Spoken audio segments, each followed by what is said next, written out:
so I get it. So that's why I started that originally. Yeah.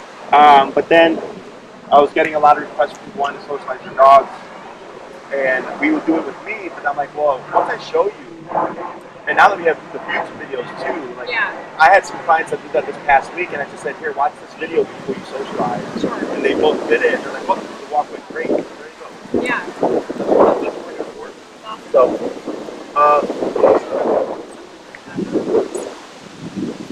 yeah, we keep it up as long as the weather's nice. Sure. It does tend to. It might be It does tend to slow down more towards like the fall or like the holidays. And in the winter, of course, we don't. I'm not walking. No. I'm outside enough as it is. But yeah. And anything with these guys? No, we've got their muzzles are attached to To their the collar, e-collars now, so I think we're in business. All right. We're excited to figure out what we're doing today with this like co-walk. Correct. So we'll see how it does. And you'll see we have 2 remotes now. Oh so yeah. we're Are very they excited synced? about Are they both working correctly? Yeah. Okay, cool. So I had a client get a 2 remote system, and they didn't pair them correctly. So it was like weeks of like back and forth with dog trail. Yeah. So. Well, I think this is the new one, and you've used it on him already, and I've used this one on her. Yeah, no, I know they both do, as I was saying. So. Yeah. So they synced it up correctly. Yeah. Good. Good. So here would be walking them together. Yeah. So that's not like Separate. Walking does help create and formulate bonds, which is why when we do our socialization walks, like if I set that up with a client, Yeah. we walk the dogs. So if you go to our YouTube and just look up like socialization, you'll see like a handful of videos before we start with the walk. Now for these guys, because they are already familiar with each other, the walks are just a means of like, again, that coexistence, trying to go back to normalcy. The muzzles are probably going to be on for a bit until you get to a point where like we come across anything and everything there is, you know. That's completely up to you guys. The muzzles are a tool. Yeah. You know, there's no law or rule saying that you have to remove them at any point. And it just, you know, takes a stressor off of you, like not having to worry about that. Okay. So, remind me again. It's 1 on each side, or 2 on one side. I think we're trying to go 2 on 1. Okay. So what I would do is if I have one dog that's more so the problem child, because I want that dog on the inside, Yeah. because I have immediate control off of that dog, and the one on the outside, you'll have to kind of force the positioning. Yeah. Dogs will fall in line. Okay. So like when I used to walk my 3 dogs, it was my Chihuahua, my Pitty, and then my Chow Mix. That setup. Yeah. And it's like if my Chihuahua got out of line, I would tap him and he would just reposition himself and go right back beside me. Okay? So the way we end up doing this is we start off with having them in position, and we're probably going to go for an actual, like a little bit of a walk. Okay. Because that's what's going to start to get the mix-ups, so they'll start to kind of switch spots and stuff. Yeah. So if I'm walking and I want Abbie on the inside and she starts to like go around Stanley, Yeah.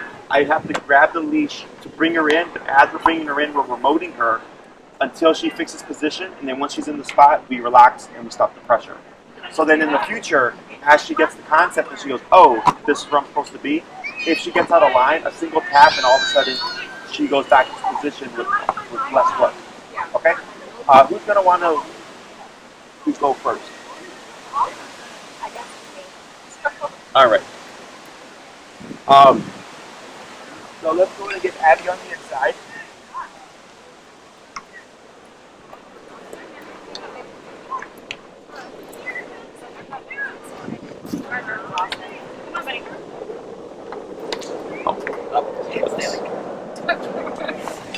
All right.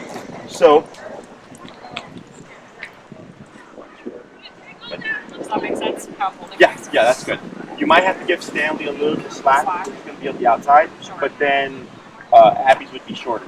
Yeah, it's going to be weird. It's like so strange to do that, yeah. Yeah, there you go. Okay, so the way you would correct 2 dogs, because remember we used to do the turning tap, Yeah. is you do one. Guys. So I alternate taps where I'd go like Abbie, Stanley, Abbie, Stanley.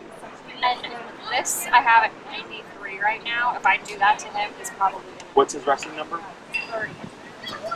Alright, so 25. And what's hers been? For resting, probably like 45. 45, let's go 35.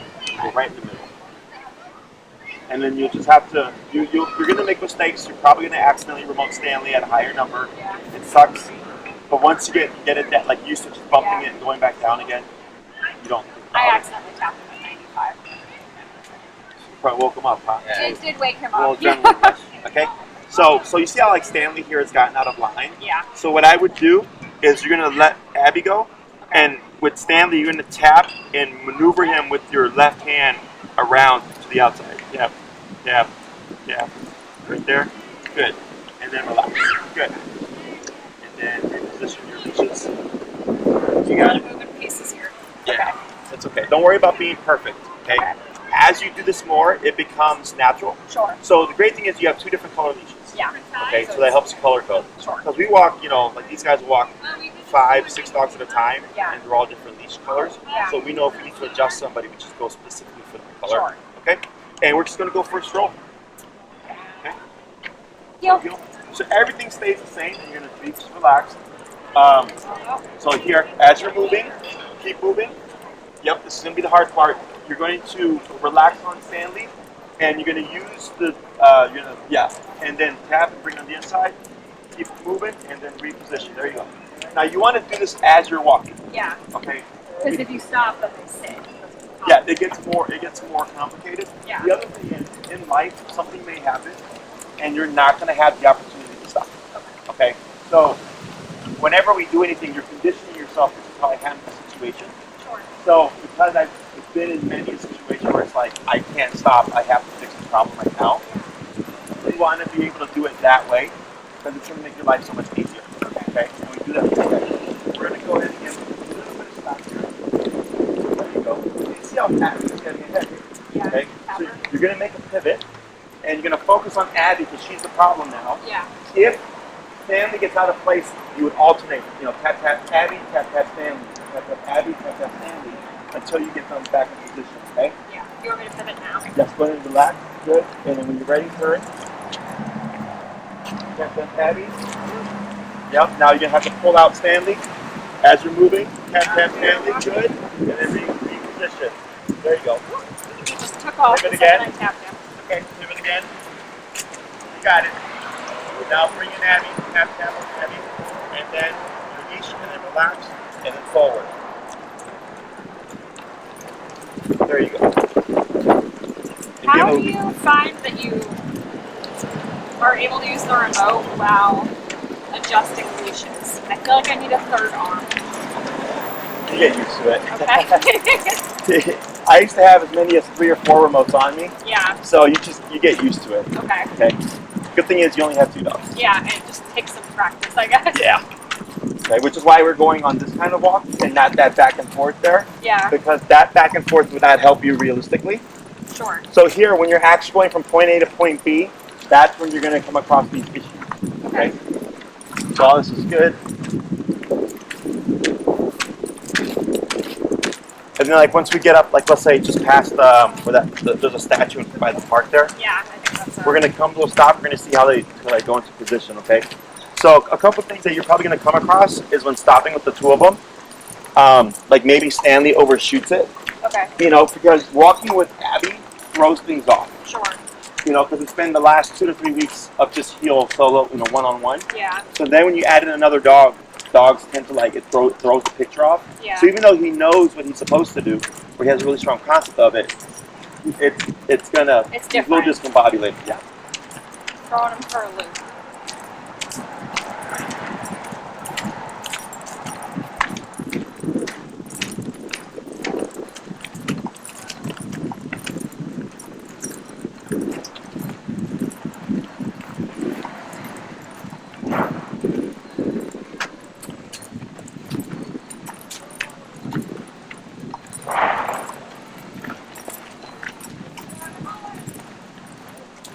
Good. I'm gonna have you slow walk, but keep walking. So Abbie here, you can see he's getting a little ahead, right? Yeah. So you're gonna get ready for that pivot. Go ahead. Tap, tap, Abbie. Yep. Tap, yep. Now outside with Stanley. So Yep. when I do that, that? Should I pull her? You want him, because he's the one that came out of place. Yep, tap tap to the outside and then reposition. And then you're going to pivot again. There you go. Good. And then they turn with you no problem. Yeah. Okay? So that pivot there, since you got out of line, it would just be an abrupt pivot. You wouldn't worry about the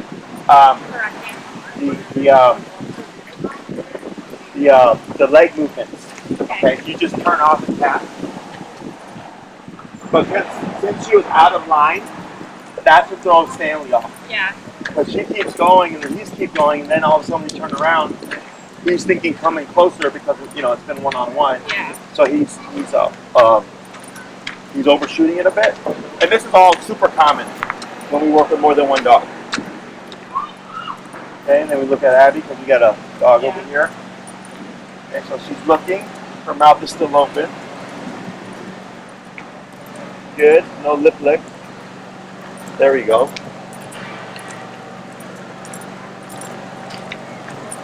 So everything stays the same, like your crossovers with the left leg. Yeah. None of that changes. Okay? That's why those movements are so important, especially since we're working more than one dog now. Yeah. Okay? So like when I walk 5 or 6 dogs, 8 dogs, my movements are all the same, which is why it allows me to do that. Yeah. And not have to really manpower the dogs in order to get them to follow my lead. Okay. It's all through those leg movements.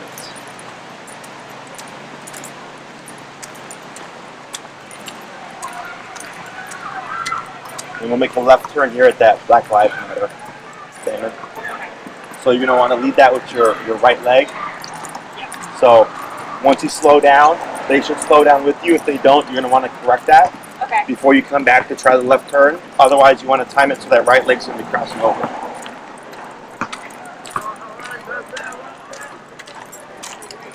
I saw that basketball.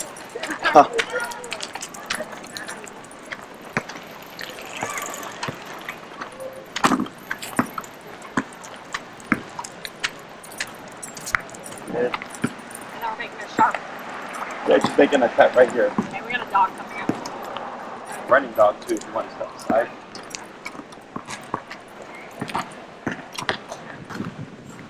The up tap. There you go. Okay.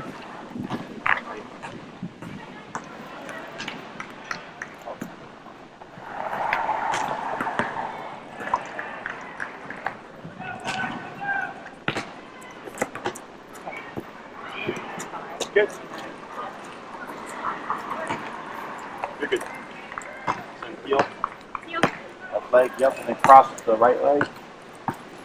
And keep those arms relaxed. There you go. Good.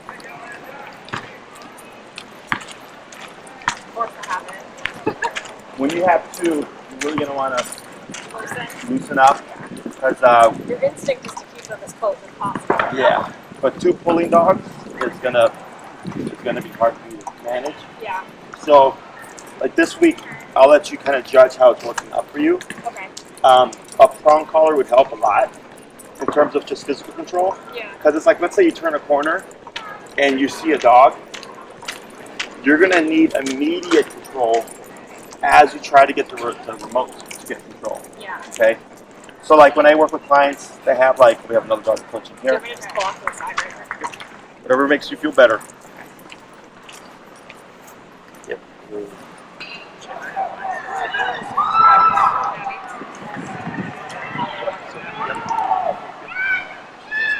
Then we relax.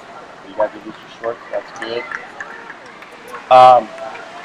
So like I had a client, she was like 90 pounds. She was tiny. She had 150 pound great Dane. It's insane. So, and he was dog reactive. Yeah. So she had to do e-collar. Lip licking. You got her, Chris.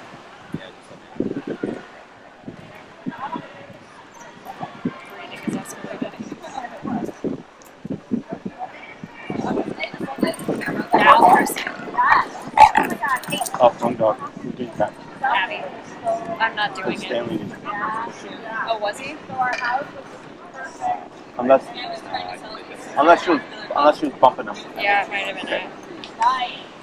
Okay, quick. Well, how many taps is that? Good. So now what you're gonna do here is let go of Stanley, and you're gonna probably have to come underneath your red leash here, because you want her to. You're gonna tap her to come back into position herself. Okay. Yep. Yep. Yeah. There you go. And then you reposition with your leashes. With the. All right. Like, she's A all little the bit way forward. back here. Should I be Yep. tapping? Tap forward. Right there. Yeah. Right. Now, what I like about this is it gives you more to tap for. Yeah. I use every single opportunity to remote. Okay. The more she gets, the better she gets. Is how it goes. Okay. Yeah. Because you could like. Dogs accommodate the human. Human does not accommodate the dog. Okay, so she became reactive. He corrected her. She stopped, but she was out of position. You corrected her, but then she was out of position the other way, and then I corrected her again. I'm like, look, if you don't want to get remoted, don't act out. Don't get out of line. Right? The more strict you are with this stuff, the easier life's going to be with managing it. Okay? Let's go. What I like to see is completely unfazed. I know. And yeah. Okay. And like when you step aside, because you know Abbie's the problem child, you can also preemptively bump For her. and kind of assume like I don't have to worry about Stanley. Yeah. You know? It was nice to see that dog walk past and she reacted, but he didn't at all. It made me feel better about having it just set to 95 to correct her. In that Knowing moment, I wouldn't correct. have to get that. And then you would simply readjust once it's over with, and then you continue with your walk. Okay? So let's go ahead and give a bit more slack here. There you go. And heel. Okay. Okay. Heel.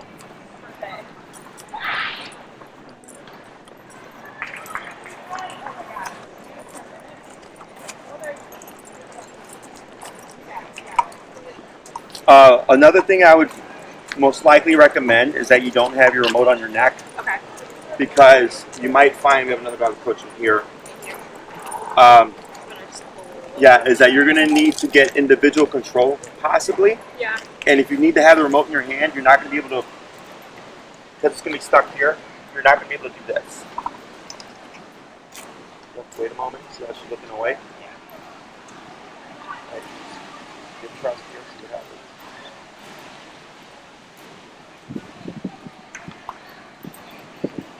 Good. Much better.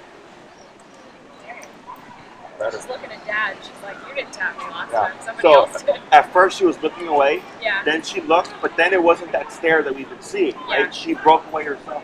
All right. All right. It wasn't like the stock that she's been. Yes, doing. and you were at 96, 95. Okay. So I take a note of that. Like, remember last week we were like 75, 85? Yeah. But she kept staring, Yeah. and then she would escalate, and then she'd keep staring. So that's a notable difference from previously, right?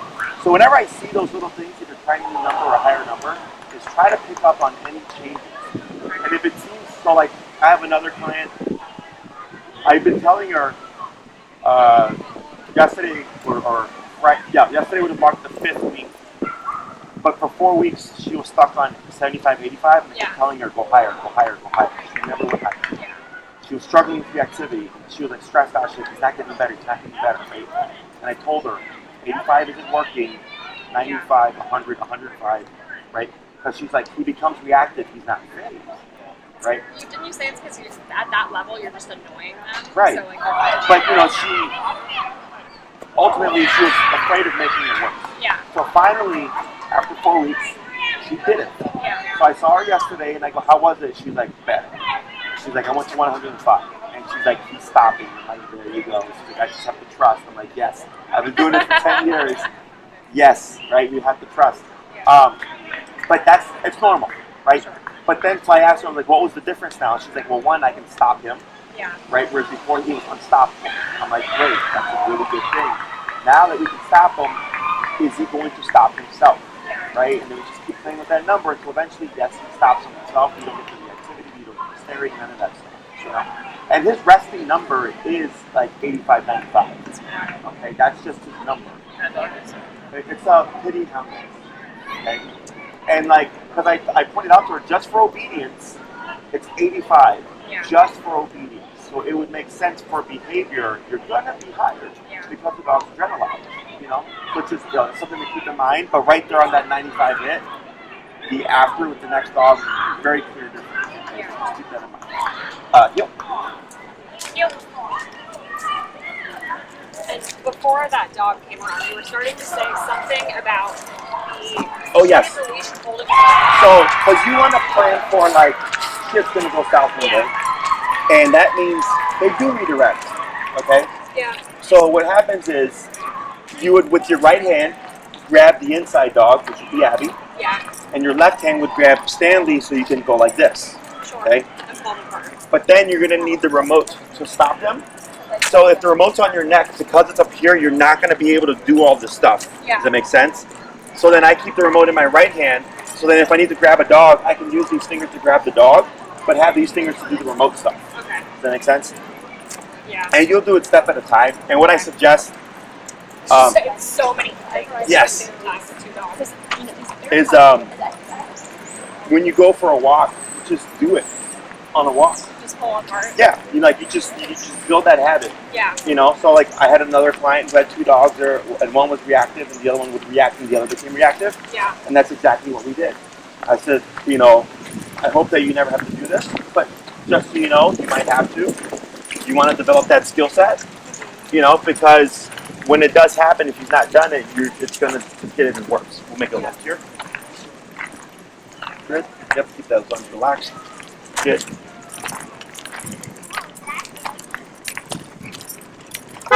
I've seen it in a couple of them.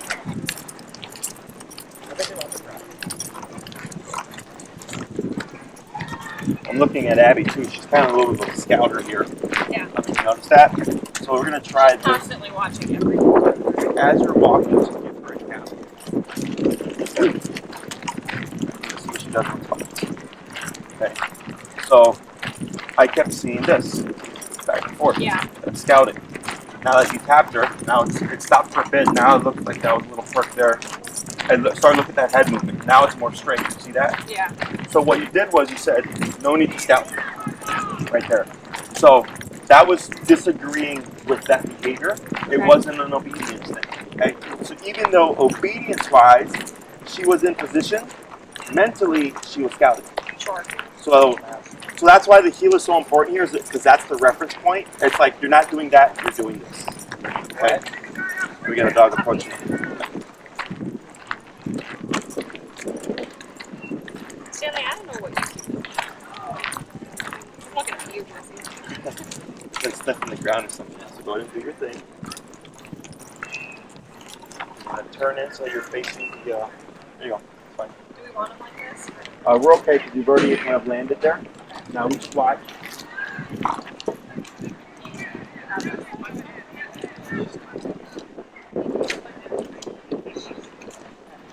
Good.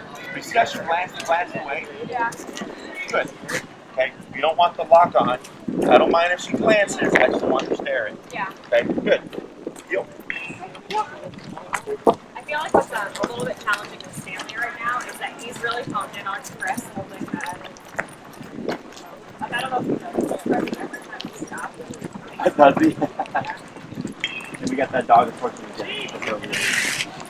Is that the one she reacted to? Yeah. I think so.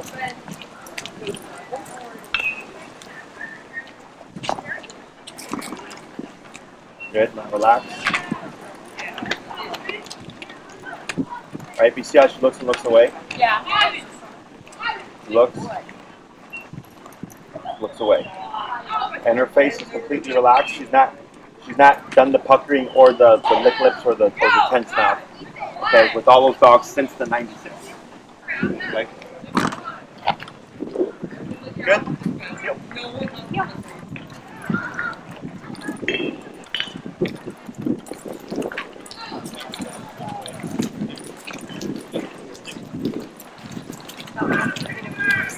Oh.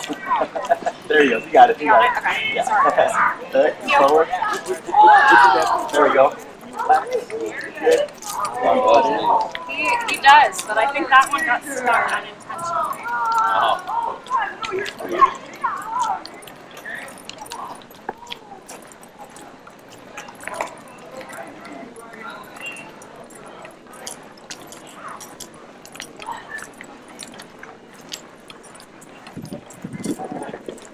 Once we complete a lap, we'll swap handlers, okay?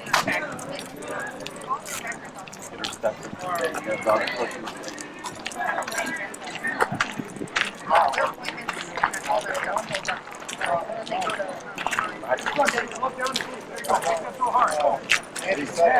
She went over. You have to the right, and you go down this way, and make the left. Tap Stanley forward.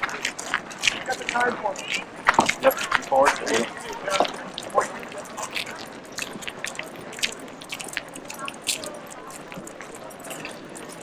You brought your Fitbit with you? Back some arm.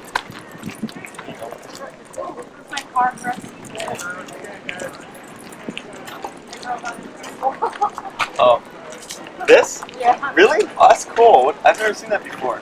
They went out of business in the 80s. Oh, wow. Got a little puppy. Up at therapy. Okay, I see it. So we may be able to just walk because there's that path that curves in. You see that? Right here in the grass. You may be able to just plug it in.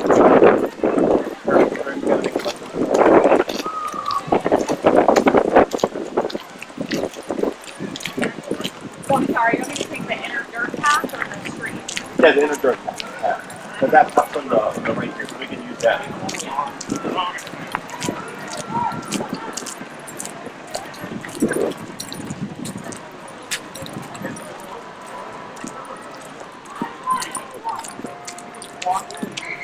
Good.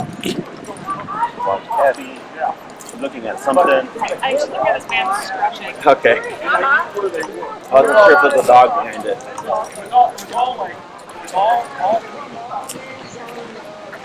Good job. She's like, he's doing something shifty and holding a tennis racket. We got a dog approaching up there. Oh, no, it's moving away from us. So one thing is awareness. Yeah. Before dog training, I used to walk dogs. So like I developed a really good sense of awareness. I can hear tags, runner steps, the bike sounds and all that stuff. Because when you're walking a bunch of dogs, if someone's behind me, I want to get out the way to make it easy for my dog, easy for that person. Sure. And in your case, because you have Abbie, you're just wanting to be a step ahead. Yeah. And like I just kind of glance around. So I'm like scouting for Us. yeah, for Abbie and for you guys. And it's not to make you paranoid, but it's to make you, so that you're a step ahead always. Yeah. Because life's gonna throw stuff at you. So the more aware you are, we encounter, if you got dogs coming approaching behind us.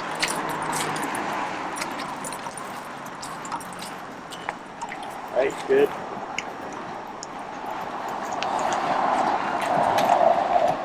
Didn't notice you yet. Good. Now forward. Good. Like right there. I missed it. I just happened to glance and like, oh, there's a dog. So I couldn't tell if she was trying to ignore or if she just didn't see it altogether. I feel like she looked around, like something else got her attention, so Yeah. she didn't see it. So then here, like let's say when you're walking behind a person and a dog, Yeah. you might see, like here I can see Abbie just speeding up a bit. Now don't turn here, go and just give a tap. Okay, and we're gonna see what she does. See how she slowed down a bit? Yeah. Good. So these are things that I know kind of like automatically, if I have a reactive dog walking behind another dog, Yeah. they tend to want to speed up, because they get distracted. You could technically do a turn here, but the reason why you tapped instead and kept that forward movement was because you were trying to tell her, don't stare at that dog. Yeah. But that's why she was speeding up. Sure. She wasn't speeding up because she was, Wanting to walk back. exactly, it was because something got her attention. She was trying to catch up with it. So when you knocked it out the head, you slowed her pace down, and now you're slowed up with it. Okay? And you may find yourself in a position where you can't do the pivot. Yeah. You can do this approach. Slow them down, okay? It's not my favorite approach. It's kind of like contextual. If I don't have the capacity to turn around, I want to slow to stop. If I don't have the capacity to slow down, and you want to pick Stanley here, you're going to pull out to your left as you tap Stanley. Yep. Right there. He doesn't need to be perfect. Yeah. And then now a little bit outwards. Tap him too? Yep. There you go. That's fine right there. He's a little speed up. That's okay. You're not going to have the capacity to always pivot, Sure. especially with two dogs. Yeah. is you can do the tap kind of as management of like just slow down. If you keep seeing that forging happening, you just bump it. Okay, like you'll get them to slow down. It's just you're at a high enough number, just like anything else. Or if it's something like that where you're like, oh, she's only speeding up, she's really eyeballing that dog, then you just knock it out of her head and go, nope, don't do that. And all of a sudden, she's walking calmly. Yeah. Okay? Questions about this so far? No, it's just going to take a lot of practice. Yeah. It's like 2 leashes, the remote, one of them is trying to do something else while the other one's doing something else, and it's like making sure that I'm using this to adjust that behavior as opposed to sitting here and trying to fidget with moving them manually. Right. Well, like it's going to be a little bit of both, Yeah, right? But sure. the more it's going to be a lot of work in the beginning. Yeah. But once they know it, what'll happen is you'll just tap, and then they're gonna fix themselves. Okay. But they need the guidance in the beginning. So you're telling Abbie you can't. We got 3 dogs approaching. There's one over there too. Ooh. Going short on leashes. Yep. Yep. We're not going to care about Stanley in this right now. Just care about the situation. Cover her now. Thank you. Right. Looks away. That's fine. Good. Looks away again. That's fine. Alright, so here's this dog. Okay. See what happens. Mouth still open. The dog's got a little bit of energy to it. So that's The puppy. breathing definitely a little bit. Okay, so that's the lock on. Now she glances. Now there's another dog. Yeah. Good. There you go. There's a little bit of a sniff there. Sniff is good.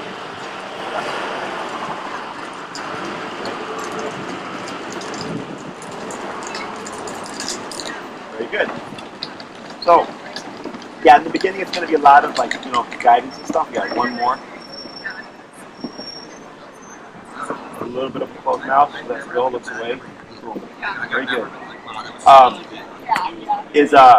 Once things get conditioned, it's super simple. Yeah. Okay. But either way, you want to develop these skills as a handler, Sure. because you may need them one day. Yeah. Okay. All that looks pretty good. Questions? No, it's just going to be a lot of repetition. So. That's all right. There you go. Do you want me to keep my number?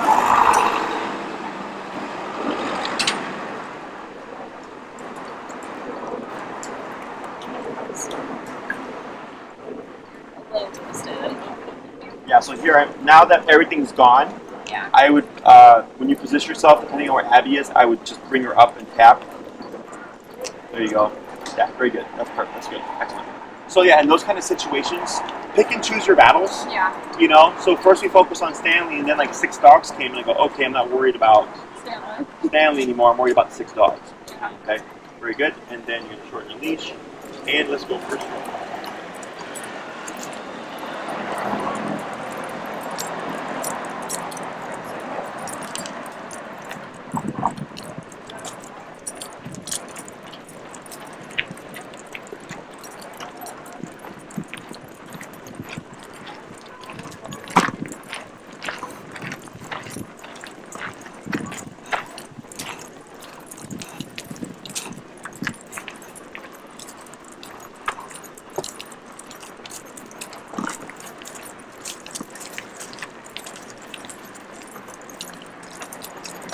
How busy is it by you guys? Depends on the time of day. Like, honestly, peak walk time, there's literally a dog at every angle we turn. Sure. But if we're out around like 3, there's maybe 1 or 2 that we come into. Okay. He's good here. Speaking of positive, he's tapping Abbie here. Just getting that bit. And there's, okay, that dog tapped. There's one more that I saw. Yeah, it's up there in the right. You slow down, yep, and then relax. There you go. Yeah, I think if we were to take him over to like the lakefront, we would be in probably a More busier. situation. So if you're gonna go, like it's like this is pretty good here, like the number of dogs that we're getting, but there's plenty of space to work with. Yeah. Okay. The lakefront does not really that much space. So I would build to that. It's a great goal, but you want to get all these handling skills in play. So like let's say in your neighborhood, if at 3 o'clock there's some dogs, but it's not overload, but you're also limited on space, I'd start at 3 o'clock. Okay. And then once you've been through enough situations where you've done, separating and whatever enough, then I go, now let's go back out to those normal times. Because you've already done it so much. Yeah. So like I didn't start out when working with dogs like with the most aggressive dog ever.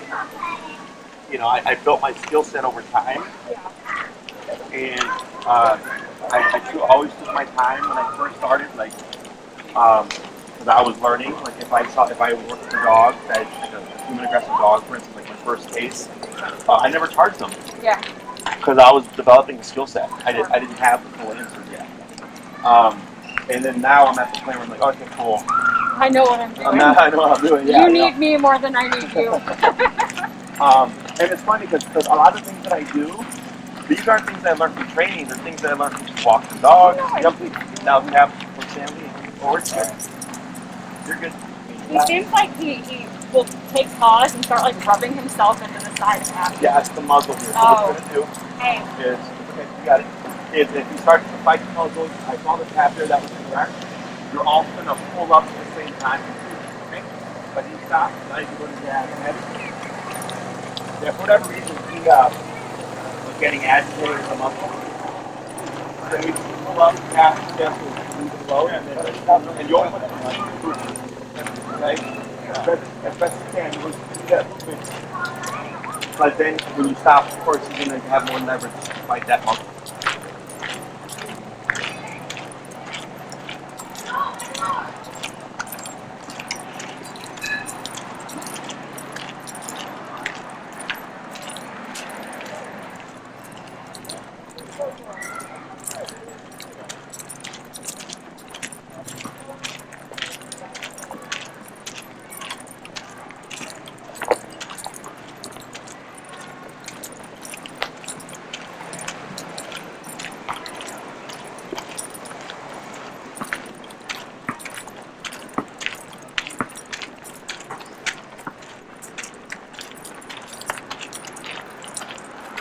Yeah, dog over here. Okay, so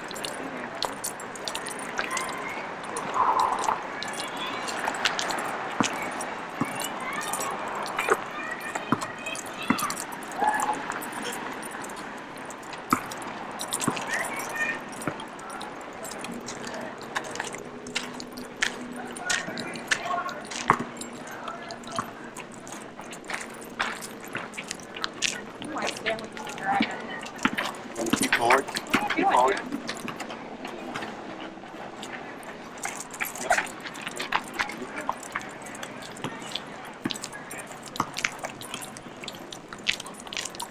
Yes. So like say in that situation, right, because they're stationary, Yeah. like you can't do the step aside, then you just hug out. Okay. So Chris here took the right side of the sidewalk to give gap.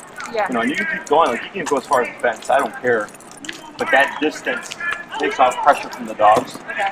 Because the closer that thread is, the more likely you're going to see the activity. Sure. You know, like right now, all of, like when we were at that corner with the 6 dogs, there was at least a 5 to 6 foot gap Yeah. on the closest dog. Everybody else was a bit more further.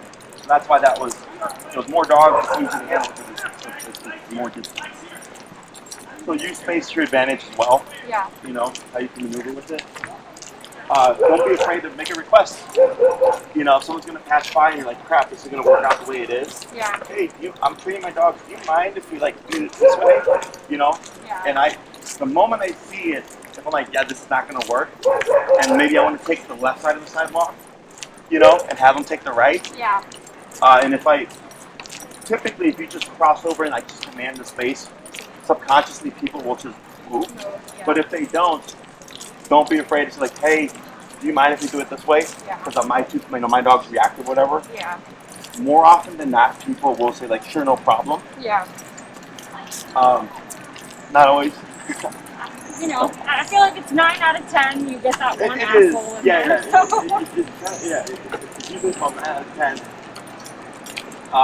Because they don't want to put their dogs at risk either, typically. So. Yeah.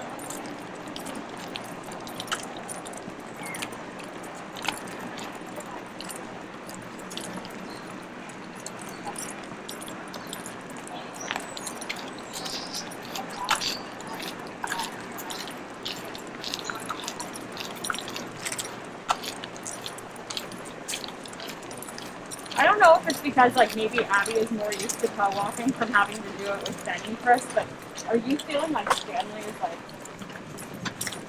Yeah, like get he's a little around? bit off. Yeah. Yeah, for sure. I'm not too worried about it. Yeah, I always care about the behavior. the pain in the butt one, yeah. Yeah, I And just then- felt it when I was walking him, and now I'm just seeing it. yeah. It looks like he's lagging a bit here and everything. Yeah. So I tap my. I try not to because I feel like reacts to it so poorly. Sure. Like this for me isn't terrible. Okay. Right. So go ahead and just like relax your arms here. So this like space he's giving here is okay. But if all of a sudden he's like way out to the left, then I would definitely like correct to bring him in closer. I felt like earlier when he had that big response, Abbie had a very quick kind of like what the hell. Yeah. But it didn't escalate. It dipped it down, like let's say in a setting like that, so you can plan it. Just remember to readjust, back to add that number 35 whatever for Abbie. So in the beginning, it's a lot of fiddling around with all this stuff. Then when you get used to it, you don't think about it. Yeah. Yeah, I felt like she looked unhappy because it seemed like for a second she was unintentionally trying to watch another hour. Sure. Like, she was like, nope. Yeah, I saw that. And you can even start off like, when there's like no dogs out. Yeah. Just to try and get like positioning in place. Yeah, so like for me, I always tell people if you're making one thing harder, make something easier. Like Yeah. something that you're already good at, because you already know I have this skill, I don't have to worry about it anymore. Sure. So I'm still developing. So like here we're making it harder because we have 2 dogs. Yeah. So if we have 2 dogs, but today we can make it hard with like other dogs in a more realistic context because I'm here, Yeah. right? But once I'm gone, it's like, all right, now it's just us and the dogs. Then I think, how can I balance it out? Well, if I'm working with 2 dogs, then one's reactive, then I'm going to practice with no dogs out. Yeah. Then once I get used to that, then I'll go out at 3 o'clock when there's up to 3 dogs out. And when we're used to that, then I go, now we go out when there's all the dogs. So.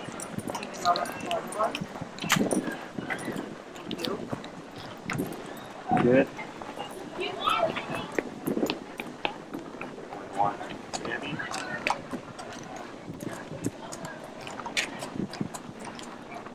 A little bit of a look like. You see how this is a bit more of longer of a look, right? Yeah. So the glance way. So I note that now. So that 95 hit, Yeah. for the most part, Registered. registered for quite a while, but now she's starting to go back to that longer Yeah. stare. Okay. So in that situation, like, because what I've been doing now is waiting for her to actually have a like reaction to tap.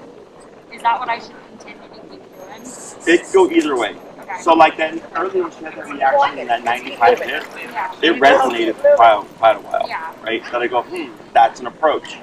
I can also do the approach of 95 hit just for the staring, Yeah. but I'm going to assume in the beginning she's going to trigger. react from So then I would do it away from Stanley. Because Okay. we're expecting that there's going to be more triggers. Yeah. And so eventually it's like, now she stopped the behavior, Yeah. then I reintegrate them together. So Okay. there's no right or wrong. It's So just, basically, if she's just staring and she's keeping quiet while she's next to him for right now. you can let it go. Okay. Correct. But then if she explodes, you would address it. And 96, it made a really big difference. Yeah. Okay. Closed mouth. Okay, this one's a lot closer.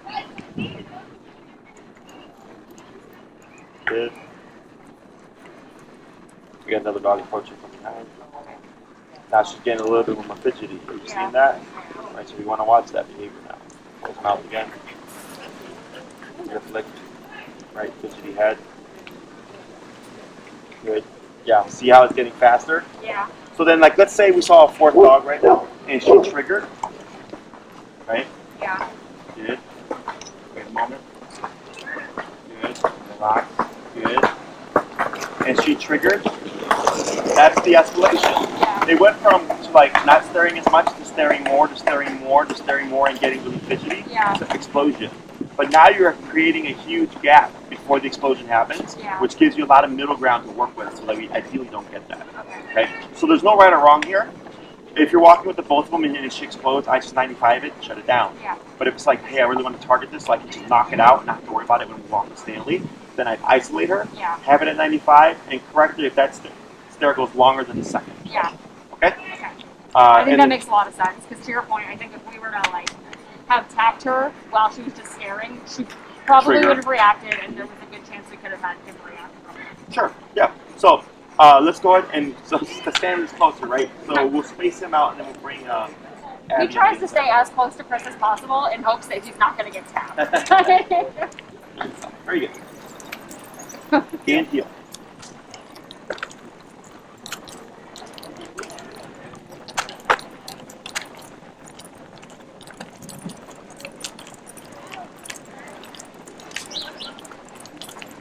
That's good though.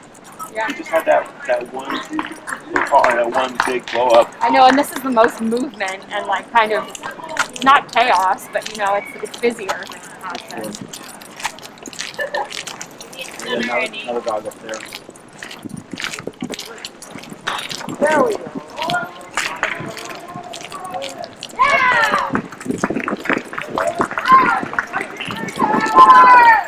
It is always interesting to see what it is that sets other dogs off. Like that other dog walked past these two with no problem, but that kid on the skateboard. Blew up. Yeah. Yeah. It's just like with people, right? You Yeah. know, like me, offensive jokes won't offend me. You know, but other people get offended. So. I don't think I've ever been like offended, but That must be a nice thing to not feel. yeah,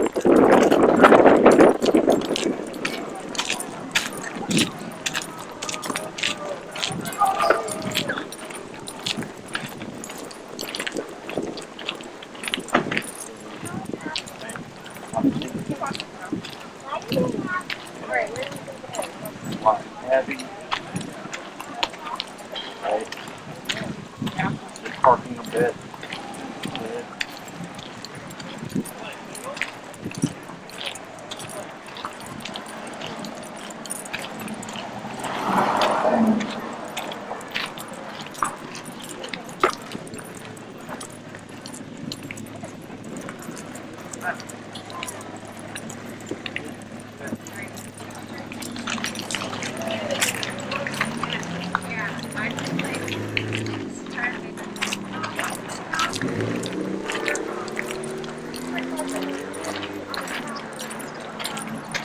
Do you guys have other questions? I don't, Chris. What about you? I feel like this we just need to like do. Oh, for sure. Yeah. I mean, this is going to be time. Went much better. Yeah. My concern was for the last week, like with the reactivity stuff, and the week prior, you know. But Sure. I think we found her breaking point, which is at 95. Yeah. And then, like, don't be discouraged if, like, she, like, gets the zone. Every dog has a breaking point, Yeah. like, you know, that you'll be able to override, just figuring out what those numbers are. Yeah. I would highly recommend getting used to looking at your leashes as you're walking, isolating them, and, like, just switching Yeah. sides and stuff. And then getting comfortable with how you have your remote place and everything. Yeah. But this way, in case you need to, you have already done it a number of times. That it's I'm not trying 10x mode. to think about what would be easier, and I think like maybe one of those like wrist slip things might Like the be. doilies. You said doily last week, and I wasn't sure what that meant. The Is little- that like those little plastic turning thingies? Yeah. Okay. There's those. And then I had a client that used a carabiner. Yeah. I use carabiners too. But in the beginning, because we're expecting that there's going to be, you know, moments, Yeah. I want to have it in my hand. This thing's just so long. Yeah. Maybe just like tape it on the inside of the hand. Yeah. Once you've got everything set, and it's like, yeah, she's like reactive once in a blue moon, then it's okay. Then I can have it around my neck or somewhere where it's not You don't need immediate, it. you know? But yeah, I'm just thinking like you're trying to separate the two of them and stop them. Yeah. Having it there is not going to give you, it's going to be one or the other. Go to the top here.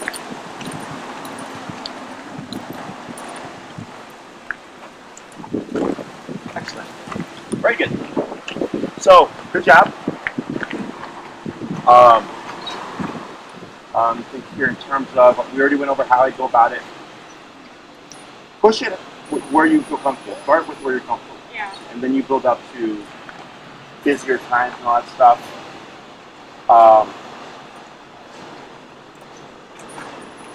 I don't think there's anything else really that you need to know to handle the two of them in a situation like that. Yeah.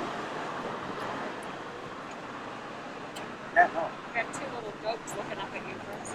The dogs. So I was referencing they both made No, up. I own power. I think she's like less aware of that than he is. He's like Very. still. Yeah.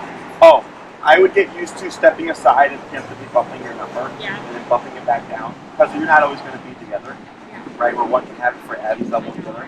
So, it's fine in the beginning, like I said, make one thing easier. Yeah. But then you want to start planning for, okay, Chris is not always going to be there, Shannon's not always going to be there. Yeah. I want to get used to this habit. Because the last thing you want is she blows up, you're at 35 still. Sure. And then you have two dogs to deal with. And then you're mucking with all of this, yeah. Yeah.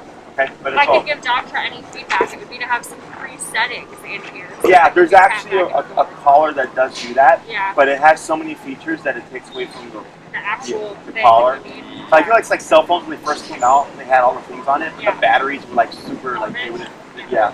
And now they kind of over time have developed it. Yeah. They're simpler, but in terms of like effectiveness with like behavior and stuff, Yeah. they're the best. That's why I'm just like, I'm Yeah. not gonna. If it's not broke, I'm not gonna Totally. fix it. Anything else? Good. Thank you guys. No, for sure. Good job. If you need anything, let us know. For the next class, so because we have this number 4. Yeah. Class 5 and 6 are, in terms of this, you've got a huge core foundation for the stuff inside the home, and then this stuff. And you can do a couple of things. You can give it time. Yeah. Give it a couple of months and go, let's see how things play out. And then it's like, hey, like we noticed this problem on the walks, then we schedule that for class. That's how we address it. Yeah. Because the only other thing that I would think of teaching that they need is recall. But if your concern is coexistence and rebuilding that friendship, then this stuff, like you've got These are the basics that the, we need to the core of it. repetition Yeah. on. And then if like, let's say everything's going great, and you're like, hey, like you're progressively going back to normalcy, Yeah. and all that stuff, you'd like to come upon just the tangible humans and go, okay, here we go. Yeah. Okay?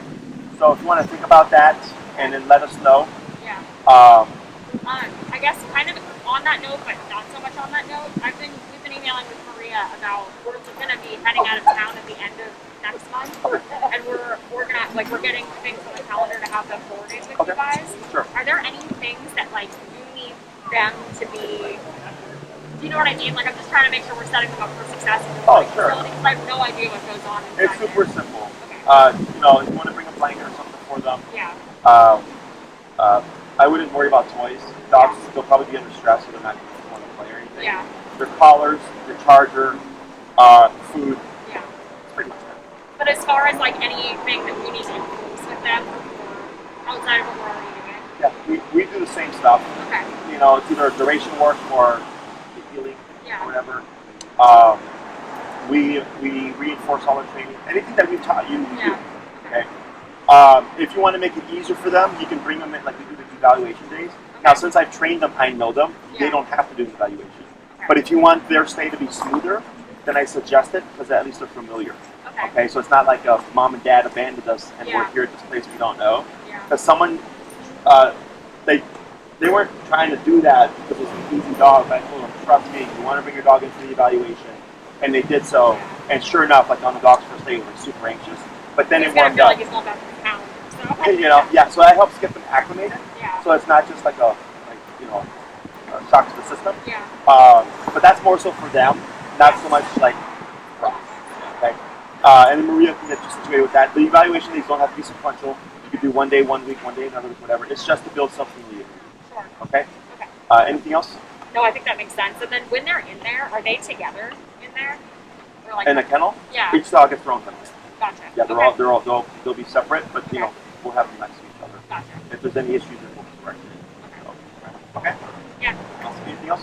No, we're good. Thank you guys very much. For sure. Yeah. Yeah. If you need anything else, let me know.